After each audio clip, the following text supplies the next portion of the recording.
ଶପଥ ନାଗରିକଙ୍କ ପାଇଁ ସାଧୁତାର ଶପଥ। ମୁଁ ବିଶ୍ୱାସ କରେ ଯେ ଆମ ଦେଶର ଆର୍ଥିକ ରାଜନୈତିକ ଏବଂ ସାମାଜିକ ପ୍ରଗତିରେ ଦୁର୍ନୀତି ହିଁ ସବୁଠାରୁ ବଡ଼ ପ୍ରତିବନ୍ଧକ। ମୁଁ ବିଶ୍ୱାସ କରେ ଯେ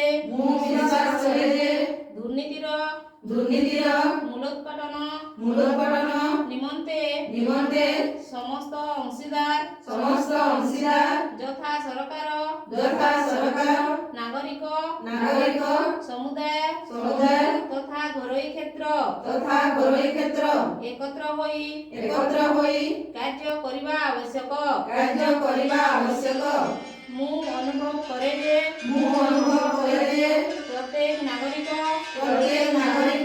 ସବୁ ସମୟରେ ସତର୍କତା ସହିତ ସର୍ବାଧିକ ସାଧୁତା ଓ ସତ୍ୟନିଷ୍ଠାରେ ପ୍ରତିବନ୍ଧକ ରହି ଦୁର୍ନୀତି ବିରୁଦ୍ଧରେ ସଂଗ୍ରାମକୁ ସମର୍ଥନ କରିବା। ମୁଁ ସେଥିପାଇଁ ଶପଥ ନେଉଅଛି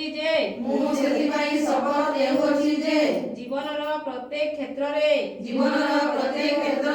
ସଚ୍ଚୋଟତା ଏବଂ ଆଇନର ଶାସନକୁ ଅନୁପାଳନ କରିବି।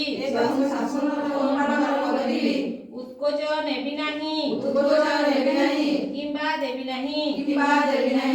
ସମସ୍ତ ଦାୟିତ୍ୱକୁ ସାଧୁତା ଏବଂ ସ୍ୱଚ୍ଛତାର ସହ ସମ୍ପାଦନ କରିବି। ଜନସାଧାରଣଙ୍କ ହିତ ସାଧନ ପାଇଁ କାର୍ଯ୍ୟ କରିବି। ନିଜ ବ୍ୟକ୍ତିଗତ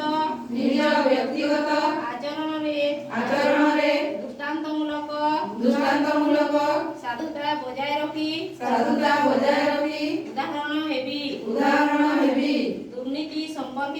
ଦୁର୍ନୀତି ସମ୍ପର୍କିତ କୌଣସି ଘଟଣା ଉପଯୁକ୍ତ